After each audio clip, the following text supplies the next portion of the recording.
ABC News 4 at 5 starts now. Today, students at Columbine High School walked out of that building at 10 o'clock Mountain Time.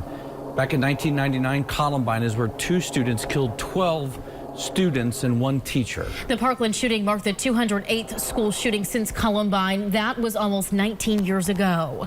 Drills and lockdowns are the new norm for students in schools across the country, and we wanted to start a conversation with students in the Lowcountry about their concerns and how to stop school shootings. 5 students from 5 different Lowcountry high schools all in one room for 30 minutes.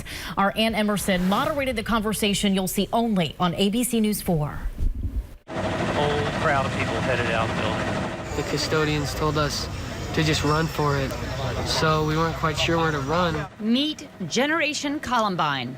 Faison, an Eagle Scout who attends Fort Dorchester High School. We need to use our voice as a platform, and it needs to start now, not tomorrow, not later on, but right now.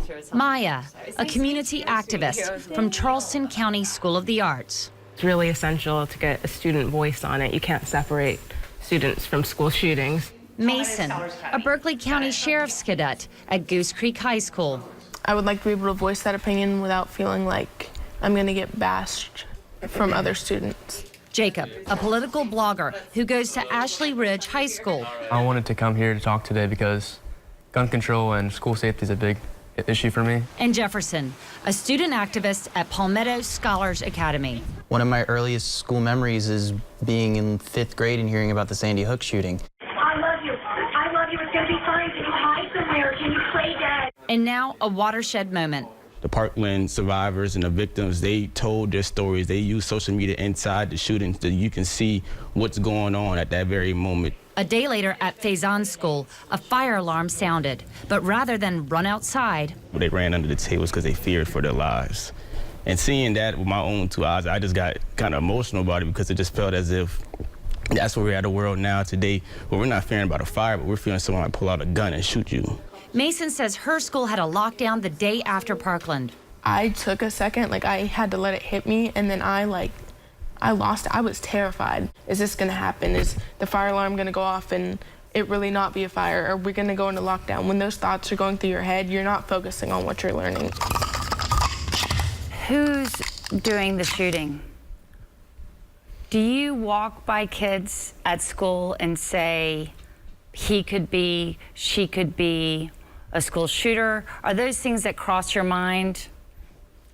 Yeah, definitely. Yeah. My school, we had a kid last year who kind of as an internet prank said he don't go to school tomorrow, and he was posting pictures of guns, and it turned out to be a complete joke.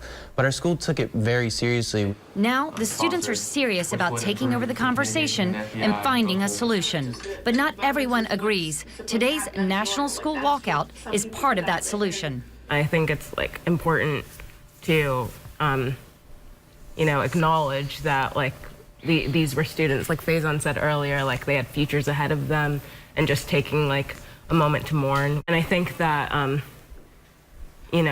this shouldn't be a divisive topic that I think, if anything, we should unite over this. Jacob is holding out for the next rally, March for Our Lives on March 24th. If you're going to do a walkout, stay outside till things change. A 17-minute walkout, it's not going to get anything done.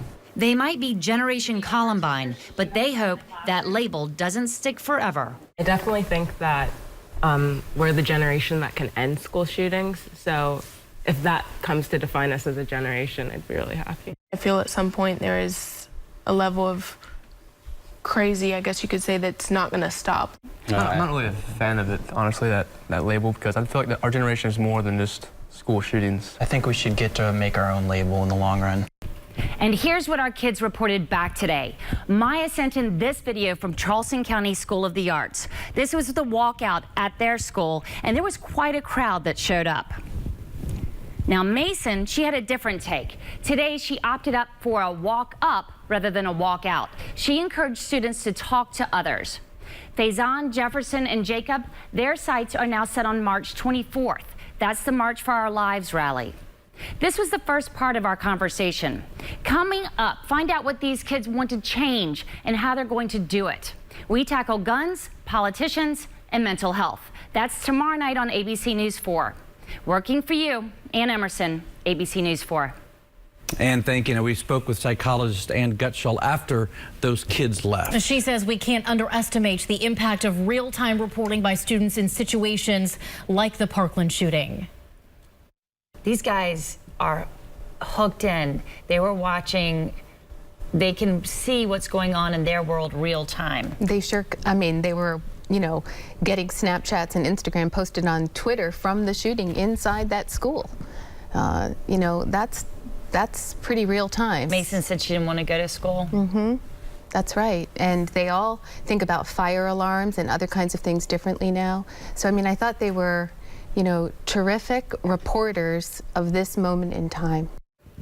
Gutschall also said parents need to be on the same page as their kids when it comes to social media. She says check in as often as you can because they know a lot more than you might think what's happening at their schools. And don't forget, our conversation with these students continues tomorrow at 5:30. They will discuss guns and politics right here only on ABC News 4.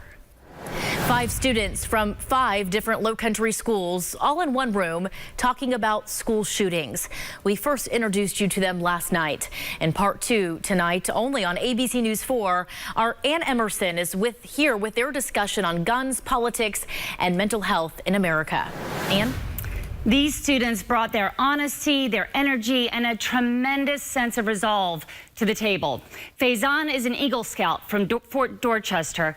Mason is a Berkeley County Sheriff's Cadet at Goose Creek High School. Maya is a community activist from School of the Arts. Jacob is a political blogger at Ashley Ridge High School.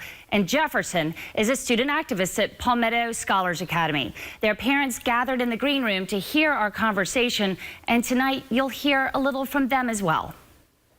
Said that there's a shooting. How many kids are injured? And she said the active shooter is on their floor. Since the Columbine shooting in 1999, more than 150,000 children have experienced a shooting at their school. With the Parkland shooting, students around the country experienced the terror of a school shooting through social media. They told their stories. They used social media inside the shooting so you can see what's going on at that very moment. Now these Lowcountry students are joining others across the country using social media for change. Twitter was the breaking point, I shall say, that politicians and parents saw for us, that they hear our voice, that we are not just going to sit here and be quiet about something, and that we need to activate change right now. What does that change look like? Right now, right here, this is kind of crazy, like students being on television talk about this kind of thing. A month after the shooting, in fact, we're still talking about this issue a month after the shooting. It shows how different this is than previous shootings. Our youthful voice caused millions of dollars to NRA to lose. So that shows that we're making giant leaps with the tiny mouse that we have. They want to be a powerful voice for those who don't have one. There needs to be mental facilities to help people who have problems. It's not stigmatized mentally ill people though by doing this, because if you start doing this kind of thing, it's going to be kind of like a red scare again, with like everyone who's mentally ill is going to be looked at in this negative light. Every mentally ill person is not necessarily a dangerous person. Like that's just like. When do they get dangerous? When you give them a gun. Well, we'll just. Guns and the law, both on set and in the parents' green room. The topic sparked debate. It's not a gun problem. It is a people problem. And we try to protect our children with a sign that says, this is a gun-free zone. And then when an incident occurs or when something happens, who do we call? We call police officers to come in with their guns. I hear that argument a lot, that it's not a gun problem, it's a people problem. People kill people with guns. And to me, it's just terrifying that someone can legally buy an assault weapon, a weapon designed to kill, and then walk into a school building. So you either fix the gun problem or the mental health problem, and you can't just complain about both and not fix either. Otherwise quiet through the conversation, this is where the parents felt compelled to speak out. Politicians not being so influenced by the funds that are put up by the NRA. But I disagree about the whole NRA thing. I thought the students did an excellent job of reminding us that there are many facets to this and that there are lots of avenues to think about solutions. When the cameras came to talk with the parents afterwards, the conversation was largely about guns. And so that's sometimes where we get stuck as a society. Fixing NICS, the National Instant Criminal Background Check System, was another idea floated at our roundtable. It won't solve everything, but it definitely will stop more Nicholas Cruzes from happening. Because if the fixed NICS system was in place right now, back then when he was, before the shooting, it would have stopped it. Same with Dylan Roof. He wouldn't have been able to buy a gun. Like, he legally shouldn't have been able to get one. March for Our Lives is set for March 24th. Some of these students will be there, some won't. But if this roundtable is any indication, the future is in good hands. I just feel like we as young adults need to get on a level of communication with our representatives. There's the election this November. That's the most important thing we can do. We need to break down on it, toughen up, and keep on fighting until change is going to come. We want to say thank you to the young people and parents who contributed their voices and time to this two-part series on school shootings. And this is not the end of our conversation. It's just the beginning. We'll check in with them again later this month after March for Our Lives. All right, and great job. Thank you. If you missed the first part of our school shooting roundtable, or if you'd like to watch it again, you can find both stories right now on our website. We have them posted for you at abcnews4.com.